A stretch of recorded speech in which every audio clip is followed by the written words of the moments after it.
absolutely out of control. The boat was just out of control, with the speedo just screaming. The boat totally underwater. At the time, you just want to get off the bus.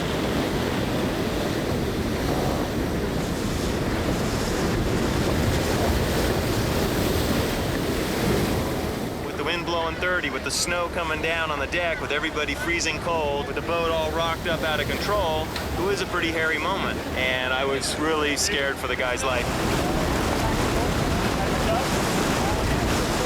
It can be scary. It can scare the living daylights out of you. But maybe that's why we do it.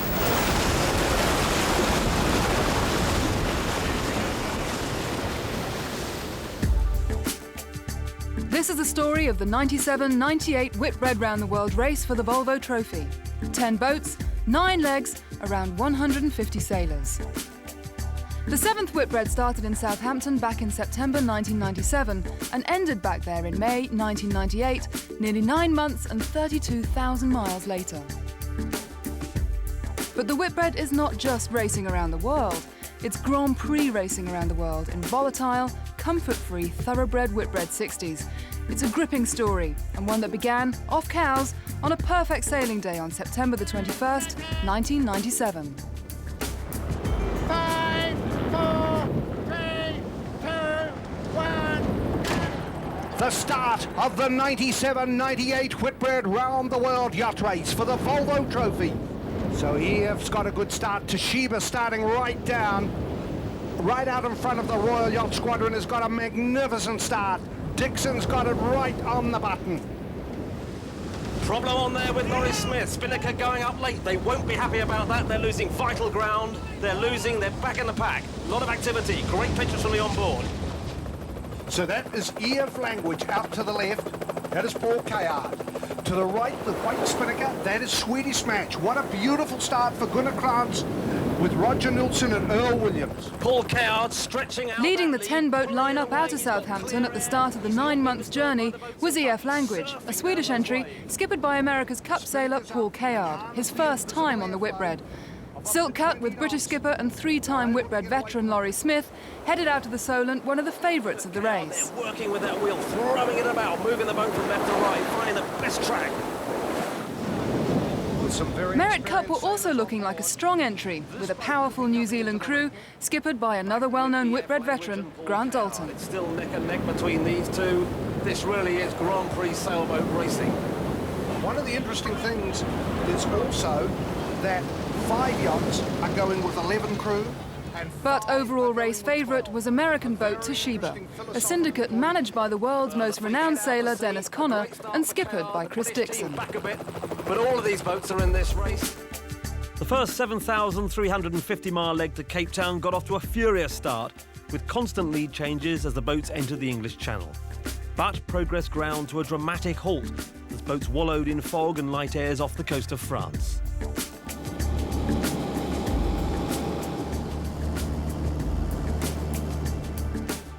Two days in and the wind returned. The race was back on. Toshiba, choosing an inshore course off the coast of Portugal, dropped back into 6th, a drastic 93 miles behind the leaders. And despite moments of optimism on board, Toshiba was losing ground by the day. They're finally taking some distance off the front guys. Not a lot, but just 2 or 3 miles of skid. Nice to know the hard work pays off. And there's just about enough skids left that at that rate, we could still be in the hunt of the finish. Up at the front, Norwegian boat Innovation Caverna led into the second week. Knut Frostad, the youngest skipper of the fleet, and navigator Marcel van Triest headed an ebullient crew. Seem to slowly be pulling away from the rest of the fleet, which is very encouraging. The fact that we've just discovered that we've left all our soap, shampoo and razors and shaving foam behind don't seem to worry us so much because we're doing well. 500 miles adrift at the back of the fleet, Dutch boat Brunel Sannage's abysmal progress was made all the more painful following a collision with a whale. Before we saw some baby whales and some very big whales well ahead of us, and then just afterwards we heard a very loud bang, and then we felt we got into the rudder. Then we realized that almost half of the rudder was gone. The resulting damage forced Brunel to head for the coast of Brazil to effect repairs, pushing them back even further. On board America's Challenge, 200 miles off the pace, the Whitbread first-timers were treated to an initiation ceremony as the boat crossed the equator. Ahead of them, and hot on the tail of race leaders Caverna, Dutch sailor Dirk de Ridder was given similar treatment aboard Merit. 5,000 miles into the race, and the top 3 boats were as tight as ever. The next strategic question, how to round Trindade, the final waypoint of the leg. EF opted to take a westerly course, with Merit and Caverna on their inside. It was a good call. While they picked up more breeze, Caverna started to slow. Behind, the fleet was beginning to spread out.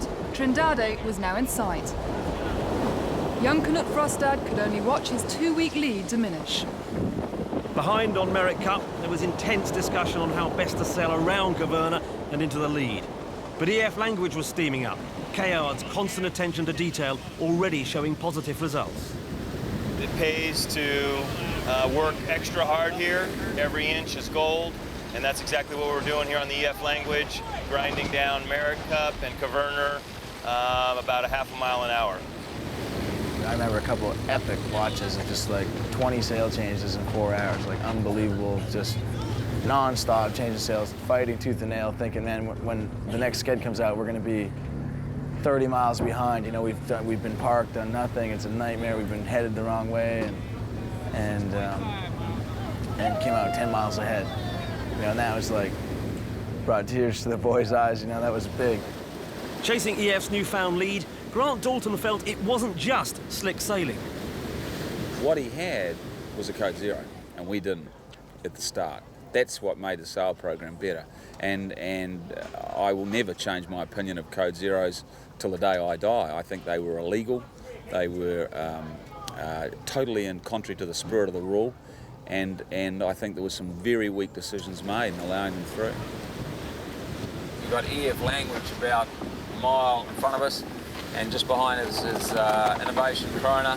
There's a real dull patch just before the island, which will bring everybody in concertina them, and now we're getting the breeze out the other side. So it's 2,500 miles to go.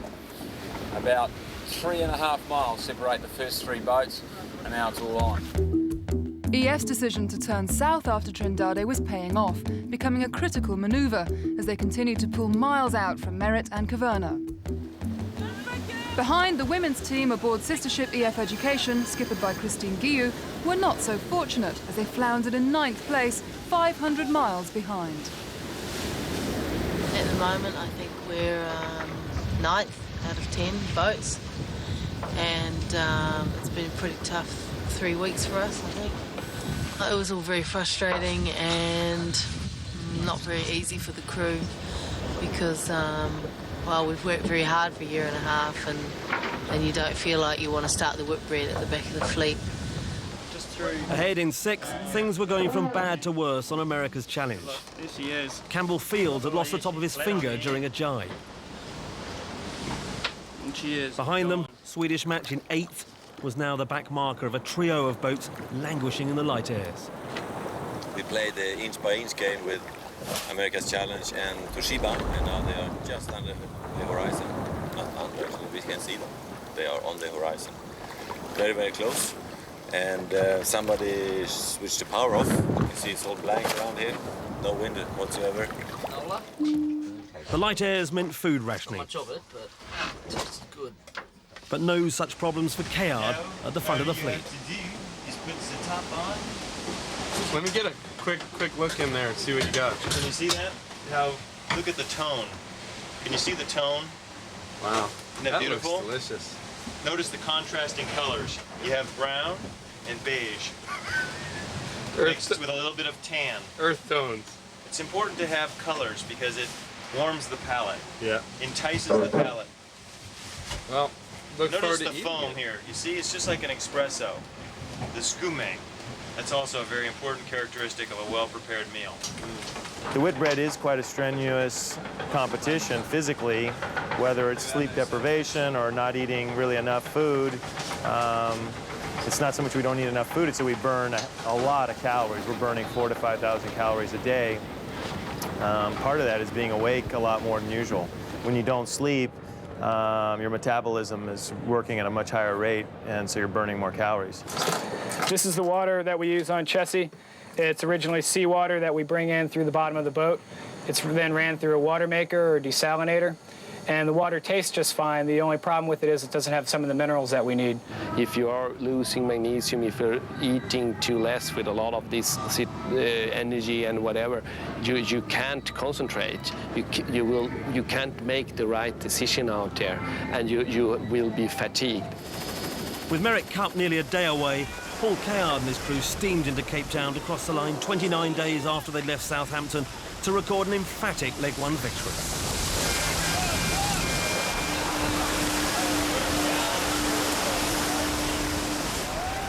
Underdog at the outset, this was early confirmation of Cayard's confidence. If you believe in yourself and you think you're going to get there, it is not a disadvantage. In fact, it is an advantage to have the other people think you're weak. And so whenever I find myself in that situation, I don't try to talk back to the critics. If the critics want to paint me as a 20-to-1 underdog, that's fine, because anybody who believes that is more susceptible to take a hard fall. A second for Merritt was hard-earned for Grant Dalton, with the Caverna youngsters relegated to third. Further back, the boys on America's Challenge lost an average 10 kilos each, but would have only a moment's respite from the gloom of hunger. It has been announced by Neil Barth, syndicate chairman, that America's Challenge must reluctantly withdraw from the Whitbread race due to unforeseen circumstances involving a third party in Mexico. I am a professional yachtsman. I entered this race with the view of winning the race, not to compete just to sail around the track. If we do not have the budget to compete with the other boats, I am not continuing with the race.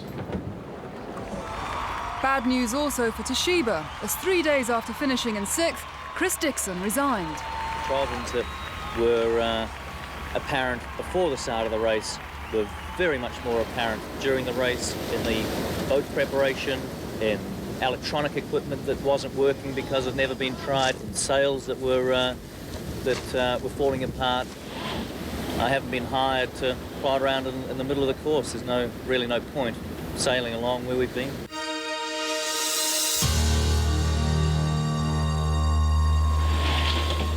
Dixon's replacement was Whitbread veteran and Toshiba watch captain Paul Stanbridge. And as they left Cape Town, Stanbridge was blissfully unaware of the troubles which would lie ahead. With 4,600 miles in front of them, this was the first journey into the Southern Ocean. On board Swedish Match, skipper Gunnar Krantz and navigator Roger Nielsen had a point to prove. The biggest budget of the race and only an 8th place to show for it. First off the line and leading the charge out of Cape Town, Silk Cut's lead wilted in the dying wind. And a gutsy move from Swedish Match saw them sail around the whole fleet and away into the lead. We are actually in the lead at the moment, and the reason for that is that we acted totally against what we said what we should do. Stick with the fleet is what we said, and here we are. We took off on a little flyer on our own, the only boat that took off offshore, away from land, and that was the big advantage for us. By that evening, Krantz and his crew had a 35-mile lead. First into the big winds of the Southern Ocean, it was a margin that would carry them to Fremantle. Swedish Match's campaign had been the brainchild of navigator Roger Nielsen, a past skipper of the Whitbread, who brought on Krantz and New Zealand tactician Earl Williams as co-skipper. Well, us three as a sort of decision-making group on the boat, we are all very different people, and that contributes more than take away from a group. I think that we have to be very, very different, and it's hard to be only one person to make all the decisions. It's always good to toss it around a little bit. We've been able to do that in a very successful format. And Earl is he's a very good tactician, strong, can push the boat. I can go to sleep and I know that the boat is being driven as hard as ever. And that's a good feeling. EF Language's inexperience in Southern Ocean conditions was painfully apparent as the boat reported a never-ending list of damage and breakages on board. Cayard was pushing too hard. I really think that I'm 90% to blame for our difficulties in the Southern Ocean. I mean, the guys, they do the same good job all the time. What the problem was is that my whole life in sailing has been about seconds and inches, and I was in a situation where really miles and minutes or hours are the measure. Cayard's 4th position was being threatened by the Silk Cut boys, who stormed past an injured EF Language, breaking the world monohull record in the process. boat had covered an incredible 449 miles in a 24-hour run.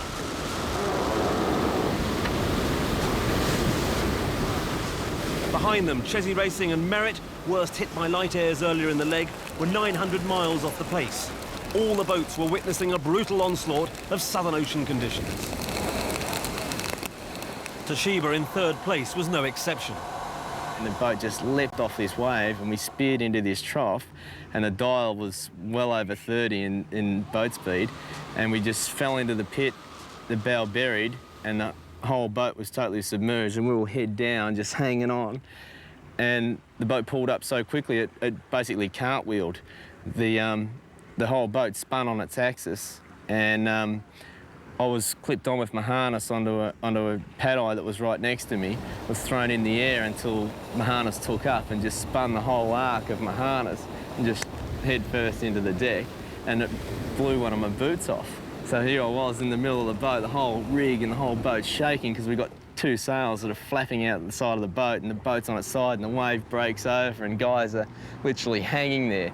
And, you know, -2 degrees water temperature in the depths of the Southern Ocean, and we're all like, geez, is this really happening? Having led for the entire leg, Swedish Match arrived to a spectacular welcome in Fremantle. Krantz back on form.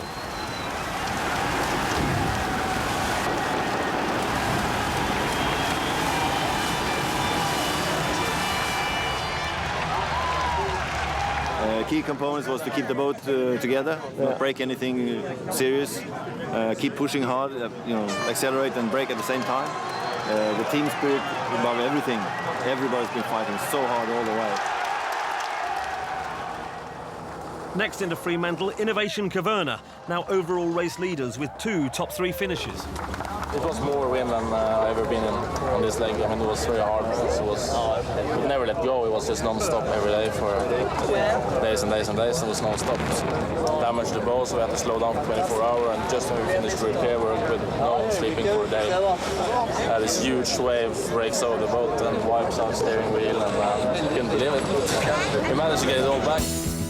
That second for Caverna put the young dark horse Knut Frostad in the overall lead, while the win for Swedish Match restored morale after a first leg disaster. Merritt, 7th, a nightmare for Whitbread veteran Grant Dalton. The second leg was an absolute disaster for us. Probably living in the belief that our first leg had been really good and we had the answers. And really at the end of that leg we had to address the whole thing pretty hard. I came off the deck as such as a watch captain and went into a sort of support role and a discussion role, if you like, with the navigator. There were discussions on Brunel Sunnergy too, and with 2 last places behind them, out went Hans Buchholz and in came Olympic bronze medalist Roy Heiner. Basically, I have to learn the boat, new guys on the boat, we have to do a lot of learning.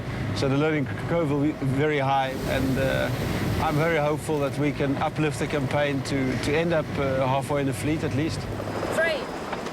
After 3 weeks of rest and running repairs to the boats, the fleet was once again on its way.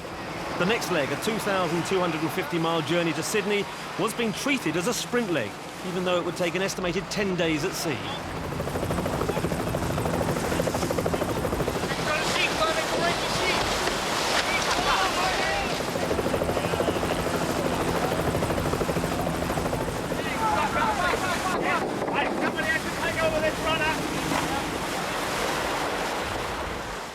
But as the fleet left Fremantle, there was trouble in store for race leaders Caverna.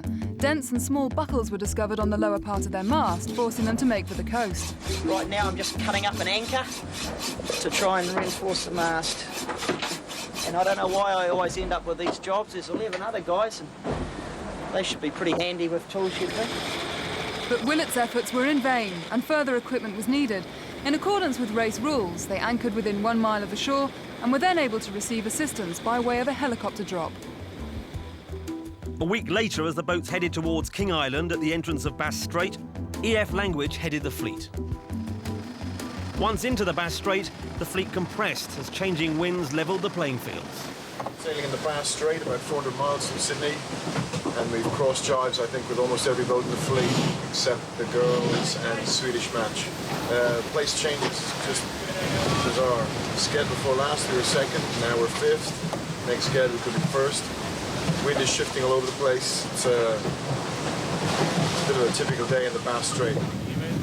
There was drama on board the Norwegian boat when Knut Frostad's bowman and sailmaker, Albie Pratt, was washed off deck in heavy seas. It's been quite a hard night, actually. We started with losing a guy overboard and managed to pick him up, and after that we had severe seas, very big waves, and we had to slow down the boat because we have a rig that is not 100%. With 70 miles of sailing to go and about 6 hours to the finish, the fleet was flying.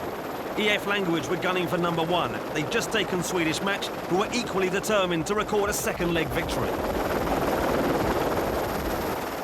Throughout the fleet, the boats were in sight of one another. Chessie Racing doing everything possible to pull away from Merritt Cup and Caverna.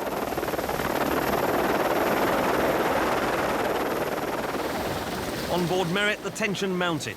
Dalton needed to win the battle. Behind him, Silk Cut and Toshiba were fighting it out for 6th. After 9.5 days of sailing, it was Paul Cayard who arrived in Sydney in the early hours of the morning to cross the finish line only 5 minutes ahead of Swedish Match. For Gunnar Krantz and his crew, it looked like it could be another top 3 podium position, but with Chessie only boat lengths behind, just which position was less certain.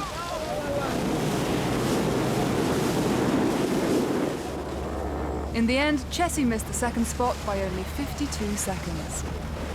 And with the prospect of Christmas in Sydney, EF Language and her triumphant crew were welcomed into Darling Harbour. I've been in a lot of tight races before, and to finish after 2,400 miles, everybody within, 20 miles, it's just an incredible race, and the guys did what we had to do to pull it off. By then, we had won 2 of the first 3 legs, and we had seen the Southern Ocean, and sure, we didn't handle it well, but we had seen it, we had analyzed it, I felt like we had dealt with it. I was waiting for the opportunity of leg 5. And meanwhile, points-wise, we were on the top. I knew I had a fast boat. I knew the crew was compatible and working out well. So I could see that I had the tools to win, and it was just a matter of executing it.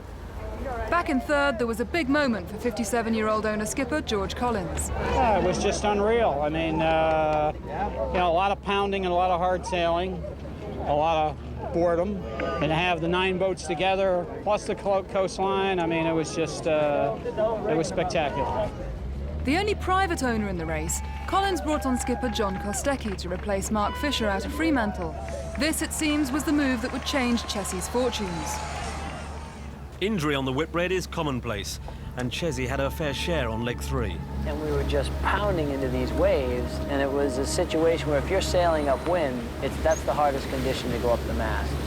After he stropped the spinnaker off, we were easing him down, and he got to the 3rd spreaders, and we just smashed into a massive wave. I couldn't hold on. I got spun off the rig and went for a bit of a flyer around the rigging, and ended up way back there, hanging on to the running backstays. You're a doctor, you've trained your whole life for this stuff. When you're a Whitbread medic, you've trained for 6 months, and they've given you books this thick and all sorts of instructions, but the bottom line is, you've got a friend who's really hurt. It's a sick feeling in your stomach because there isn't a thing you can do. With less than 14 days in port, the fleet set off once again, this time for the 1,270-mile dash from Sydney across the Tasman Sea, around north of New Zealand and down to Auckland. Short, but intense. The hardest on the body and the brain are the shortest legs, because you never get into the rhythm. And you sort of have the crew sitting for 2-3 days on the rail. They live on the rail, they eat on the rail, they sleep on the rail, they do everything on the rail. So from a mental stress point of view, the short legs are very, very tough, and also from a physical point of view, you never sleep properly and you don't eat enough. It's very tough for the body. Once again, it had been Paul Cayard who led the fleet away from the coast and into the Tasman. Behind him, Silk Cut briefly took over the lead as the gap widened between them and the back markers. As the pack began to split, positions changed constantly. By the middle of the leg, Swedish Match nosed ahead of Toshiba to take up the lead on its way to Cape Reinga on the northern tip of New Zealand. On board the Match, co-skipper Earl Williams was eager to be the first New Zealander home, and for a while it looked as though he would. But just around the top of New Zealand at Cape Reinga, Swedish Match sailed into a hole, stopping dead, helplessly looking on as 4 boats sailed past. We're around the top of New Zealand now, and boy, it's been dramatic. We're now gone from 3rd place to 1st place, and Swedish Match that was leading has gone back to 5th place. We've got Chessie racing about 500 metres just here. We've got Toshiba about 3/4 of a mile just up there, then EF, and you can just see Swedish Match on the horizon. There was a big hole under Cape Reinga at the top of New Zealand, and we've, with Chessie, come inside it, saw what had happened to, unfortunately, the Swedish Match, and come inside it. Now it's a real drag race. With only 3 miles dividing 1st from 4th, there was everything to play for. But the main battle would be between Merritt and Toshiba, who match raced the entire way to Auckland. When we were in front, it was, you would have had to torpedo us to get us out of 1st place, because, in front of a home crowd, there was no way they were going to get through. Merritt took the gun. Toshiba crossed the line 2.5 minutes later.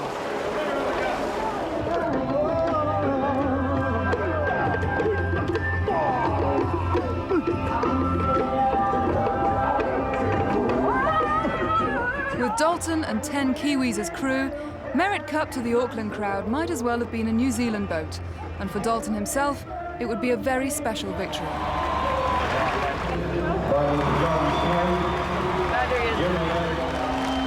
For Laurie Smith and Silk Cut, leg 4 was a case of the same old story. Up with the leaders at the start, they came unstuck due to what appeared to be poor navigational decisions. In Auckland, it was announced that their navigator, Steve Hales, was resigning, and Vincent Geek was being taught through the boat's equipment. It was much his decision to step down as it was mine to say, let's make a change. And maybe Vincent being a bit older, and he has worked with me longer in the past, we'll say, shut your face, this is what we're doing,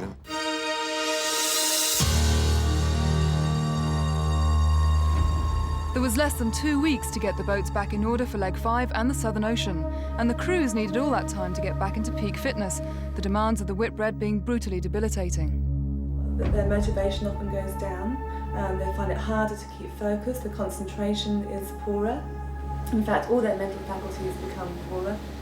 Decision making, reaction time, all of course of which are extremely important when you're on a boat. In most jobs, the hours that the guys on the boats are working, it wouldn't be allowed, it would not be acceptable. The battle against sleep deprivation is a constant feature of the Whitbread. Although comparatively short, Leg 4 proved particularly challenging for the crews. Considering it's such a short leg, it was actually very demanding. It was only 5 days, but we have quite an intense watch system on Toshiba. We do 4 hours on watch, 4 hours on standby, and 4 hours off. However, in a short leg, the 4 hours on standby become almost 4 hours on.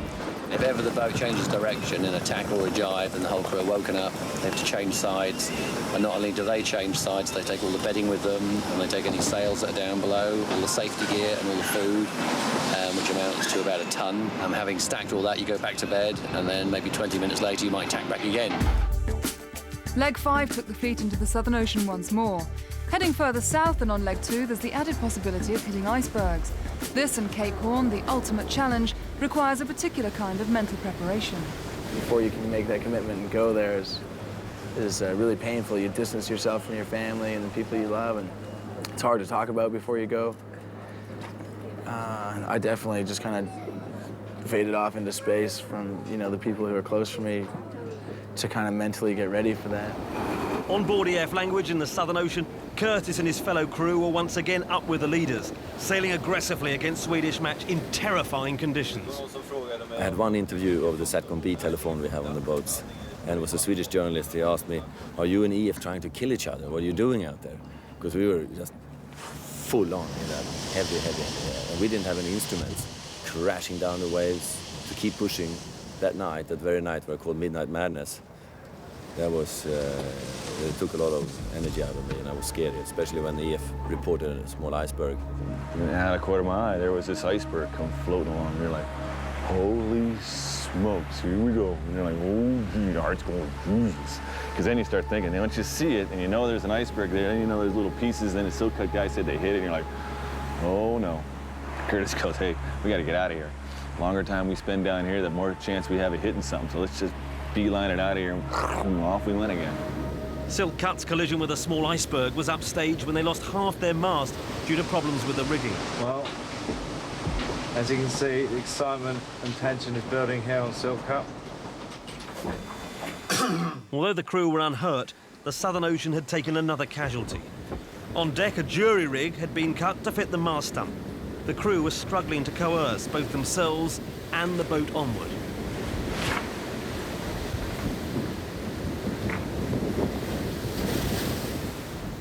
Arriving in Ushuaia, Argentina, the demotivated crew knew the disaster had ended any chance of overall victory.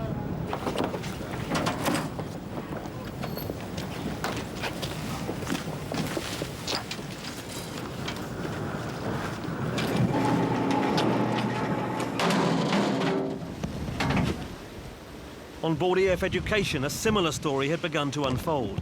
Another broken mast, which would result in the girls being at sea for 5 weeks, a record for any Whitbread crew. By the 13th day, the fleet was powering its way towards Cape Horn, with EF Language having opened up a 100-mile lead over a tightly bunched Swedish match, Toshiba, Merit Cup and Caverna. Well, I think Cape Horn is obviously means closure to what really is the lap around the planet. It all happens in the Southern Ocean, it all happens in the Southern Hemisphere. Basically, it all happens from Cape of Good Hope to Cape Horn. Behind Cayard, despite being slowed in dying winds, the chasing group celebrated their tour around the Horn.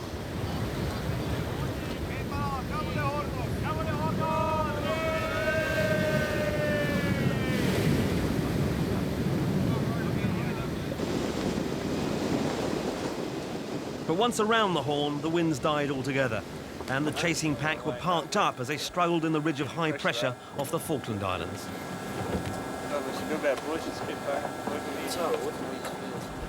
By the time the wind filled in again, Chesney and Brunel had caught up and overtaken, whilst Innovation Caverna, trying to escape, had run up against a 3-knot current. Our biggest mistake came during Lake 5 from Auckland to Brazil, I think, when we realized, when we were parked up with most of the fleet of the Falkland Islands, we took more risk than was wise, and tried to sort of get desperately at least a 2nd place out of that leg. Well, that backfired badly, and we got a 7th place out of that leg. And well, for then, at that moment, the overall result for us was sort of over. But up at the front, Paul Cayard and EF Language were very much in touch with overall glory. They approached São Sebastião in time for Carnival, recording their 3rd leg victory.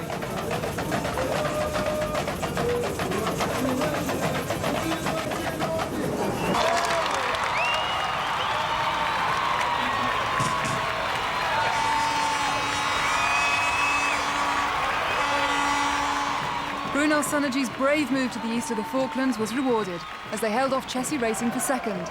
A momentous moment for Roy Heiner and his crew, making their 1st podium appearance. A 3rd win for EF Language was just what the opposition dreaded, Paul Cayard pulling away once more. Silk Cut's disaster put Smith way off the pace, and for Toshiba in 6th, worse was just about to come. Paul Stambridge was called before an international jury as Toshiba stood accused over an incident where the crew had started the engine to clear weed from the propeller. Toshiba has been disqualified from leg 5 of this Whitbread Round the World race. I'm obviously very disappointed with the jury's decision, but that is their decision and that's final. I think it's very harsh, but there we go. The start from São Sebastião was the most chaotic of the race, with everyone turning out to see the boats off on their 4,750-mile charge up the American coastline to Fort Lauderdale.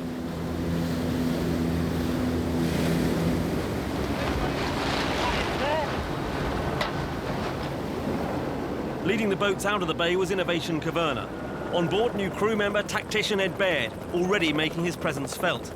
Leaving Brazil, the boat stayed in close proximity, the lead ricocheting between Chesney Racing, Toshiba and Innovation Caverna.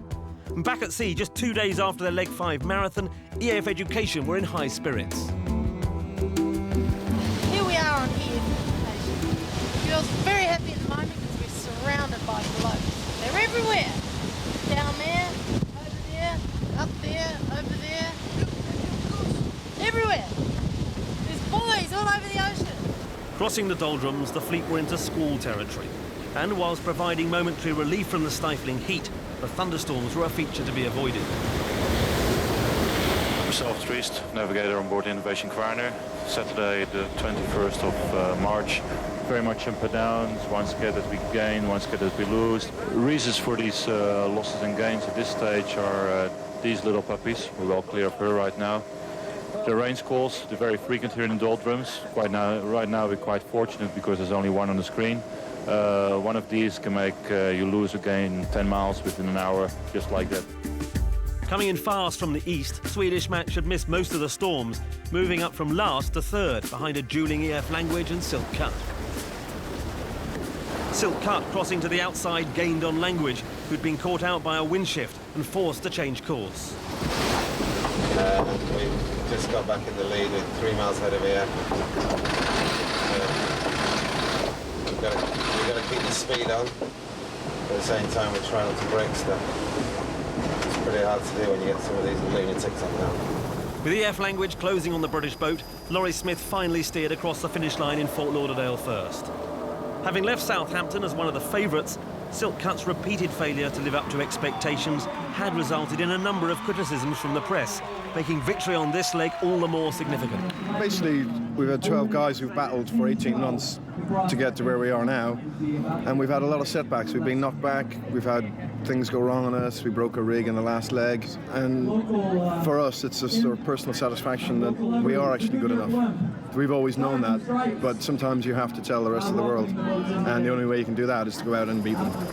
Just over an hour later came the overall race leader EF Language. Cayard not happy with second. You know, I'm kind of frustrated, a little upset because we had a chance to win that race and we didn't do it. We didn't pull the trigger.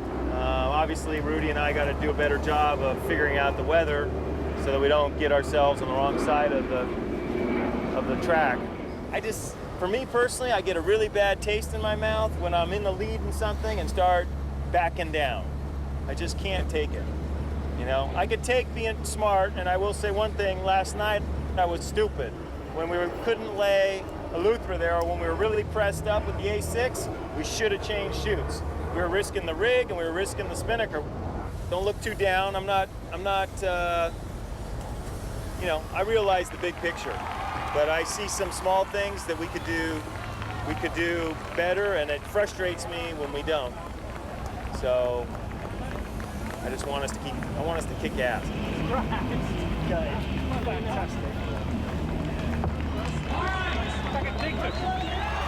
Disappointment for the American was tempered by the knowledge that victory over the only other serious contenders to the race title, Swedish Match and Merit Cup, meant an increase in his overall points total. Swedish Match's third place into Fort Lauderdale displaced Merit Cup in second overall, vindicating the tactics of the crew's breakaway move east on the leg. After 3 weeks in dock, the fleet was back to the business of catching runaway leaders EF Language. The short leg to Baltimore saw an interesting manoeuvre by Brunel Sunnergy. There were two options. One was to follow the Gulf Stream and use that, and the other was to go with the forecast, which was for more pressure on the right to start with, and then eventually wind going to the northeast, which was going to mean if you had leverage to the right, you can make very big gains. Heine's lead lengthened as the boats behind headed into an unwanted cold front.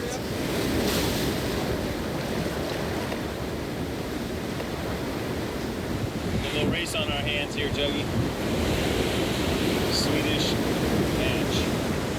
EF Language was once again locked in battle with the one boat who posed any threat to an overall victory. After 750 miles and 3 days of sailing, the boats were on the approach to Chesapeake Bay. Brunel, 30 miles ahead, continued to be pursued by the dueling couple. With both crews fighting for every tenth of a knot of boat speed, they'd begun to make gains on Brunel.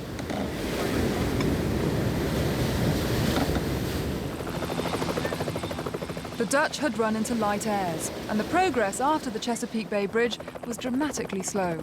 It was only as they sailed their final few yards that the most surprising victory of the race looked certain.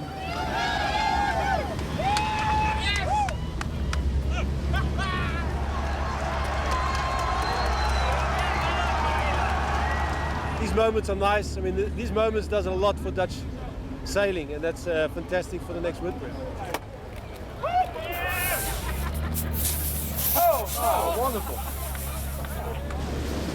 Behind, the battle still raged for second place, only a few boat lengths separating the two. On board Swedish Match, the crew focused on the best time to jibe for the finish.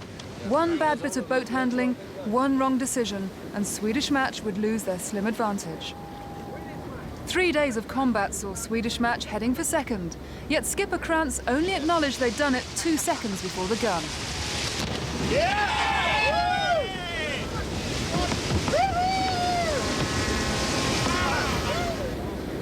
Behind the Swedes, another duel had commenced between 7th place Chessie Racing and Toshiba. Match Racing America's Cup style, the two boats continually swapped places, racing neck and neck until Toshiba slipped away. With Dennis Conner at the helm, Toshiba would be the first American boat home in the closest finish in Whitbread history.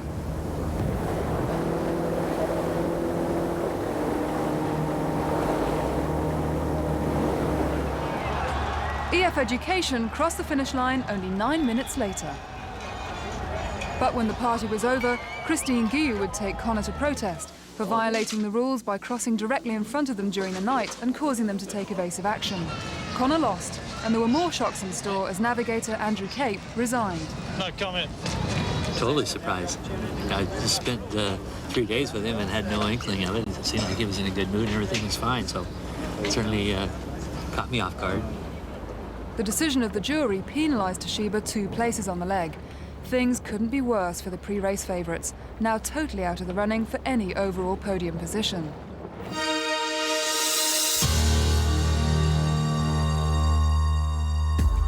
With 2 legs still to sail, only Swedish Match could mathematically catch EF Language, and it would take the sail of Gunnar Krantz's life to pull it off. The points stacked up to a final podium possibility for Silk Cut, but Toshiba were out of it. Next to face the fleet, the 3,390-mile leg from Baltimore Annapolis to La Rochelle, navigating around an exclusion zone established by the race organisers concerned by the southerly extent of drifting icebergs. At this point, Merritt Cup had eked out a slight advantage over second-place Toshiba, hot on their tail. As the two boats resumed an all-too-familiar battle, swapping leads over the following week, Dalton and his crew were revelling in each new sked, detailing Merritt pulling away from the rest of the fleet.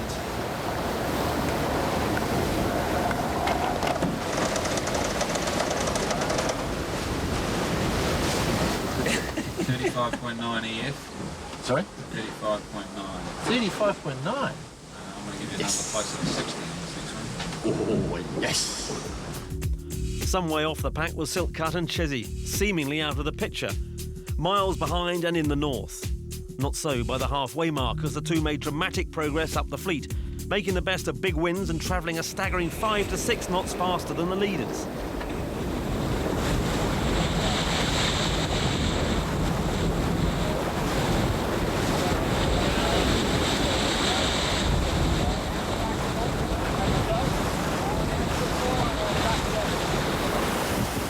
As they screamed towards the front-enders, Silk Cut in 180-hour period clawed back 80 miles as the speed dial was showing record-breaking runs.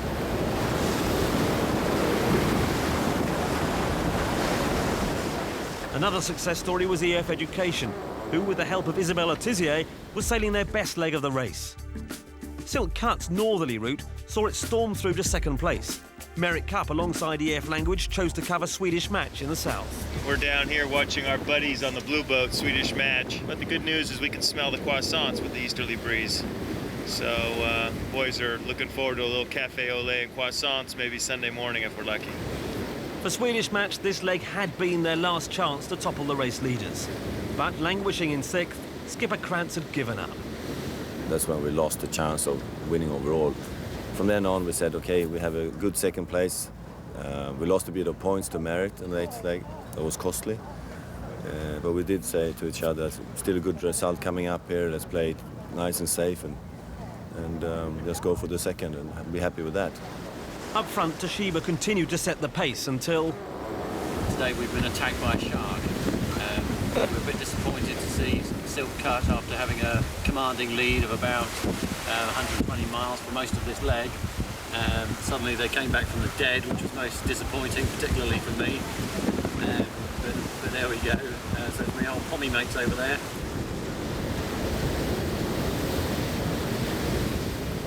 We stayed in visual contact with Silk Cut all the way to the finish. Maximum distance was 2 miles apart, and very often inside of a mile. But we did remain in front of them for the whole time. They got to within about 6 boat lengths of us just before the finish, when we fell into a bit of a hole as the wind was going through a transition. It was a particularly nerve-wracking time for me. It was going to be my one chance to win a leg. So it was kind of now or never, and luckily we did beat them in the end by a 10-minute margin. So yeah, very rewarding, very satisfying to beat, especially what we consider a good boat, and my former skipper, obviously, Laurie Smith. Behind Silk Cut and third place Chelsea Racing, the girls on EF Education were celebrating their finest hour.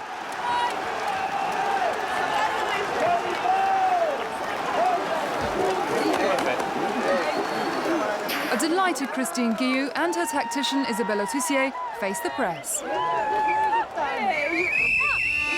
Good crew, good time. You know, it was really very nice for us.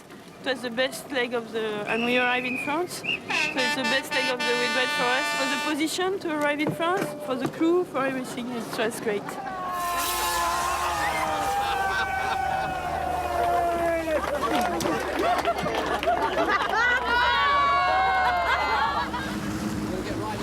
Sailing into La Rochelle in 6th, EF Language played down the fact that they were now guaranteed the Whitbread win.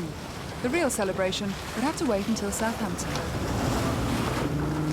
I think the big key for us was what we learned on leg 2, not being afraid to criticize ourselves and look ourselves in the mirror in Fremantle and say, what did we do wrong? Where did we go wrong? Let's sort this out now, let's document it, and then review that in Auckland before leg 5 and go out in leg 5 and kick butt. And that was the Whitbread Round the World race for EF Language right there. For Cayard, leg 9 might have just been a formality. Nevertheless, he led out of La Rochelle. But for 5 of the boats, second place was still very much up for grabs as they embarked on the final 450 miles to Southampton. With only 2 days of sailing ahead of them, it would be a match race all the way. Merit Cup entered the final 100 miles in the lead, but better news for Grant Dalton was that Swedish Match was way back in 5th. Suddenly, the fight for second was all on. Racing alongside EF Language at a steady 10 knots, with the end of the race looming, it was time for reflection. Final sunset of the Whitbread Round the World race of all time. We're racing today, but every once in a while we're, thinking about it. Once we've done this, our 12 guys will have something special that we'll remember for the rest of our lives. It's the one time you'll ever fall in love with a guy without being, from the other side there. Because you live and die off your crew members. You find out that the biggest thing the Whitbread is about is the 6 inches between your ears.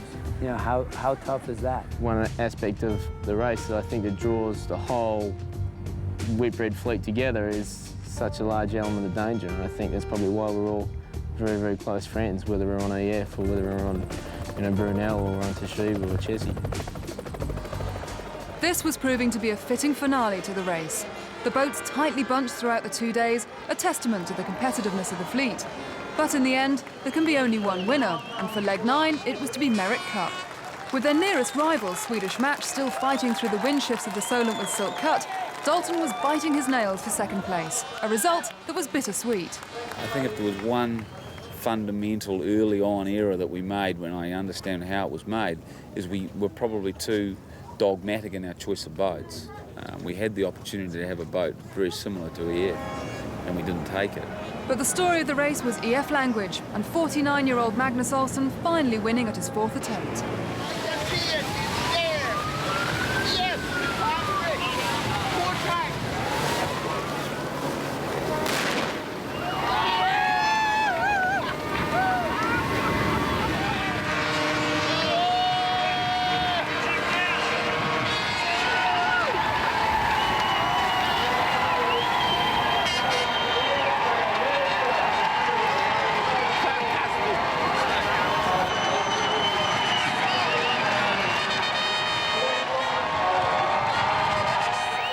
this race was it was a tough race. I was coming into an environment that I didn't know too well, the offshore sailing, and I thought we would struggle at first, but that in the end we would grind it out. In a sentence, could you describe what the Whitbread has been for you? It's been the most outstanding single experience of my life. Next, it was the turn of Innovation Caverna, finishing third after a mid-race collapse, but a good enough end to leave them fourth overall. The boat Frostad and his team had ousted for their overall position was Silk Cut, coming in fourth and winning an intense battle with Swedish Match. And so to the most disappointed crew of the leg. In second overall since the sixth leg, the blue boat was now relegated to third in the light of Dalton's victory.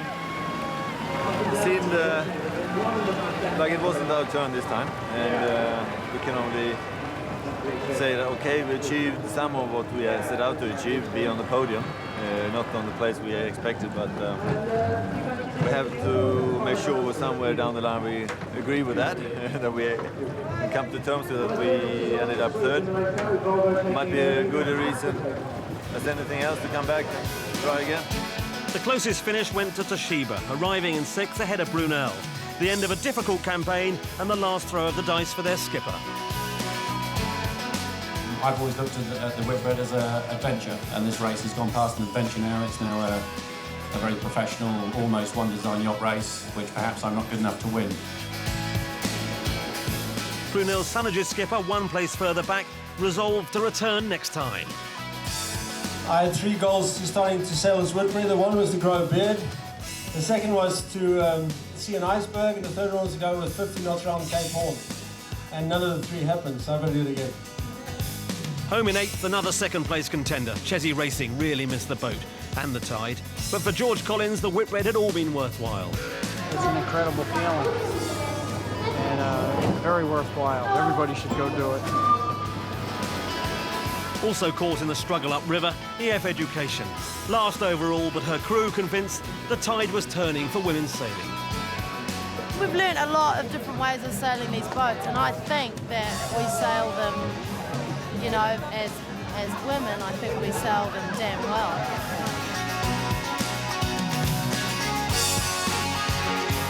But in the end, it was all EF language.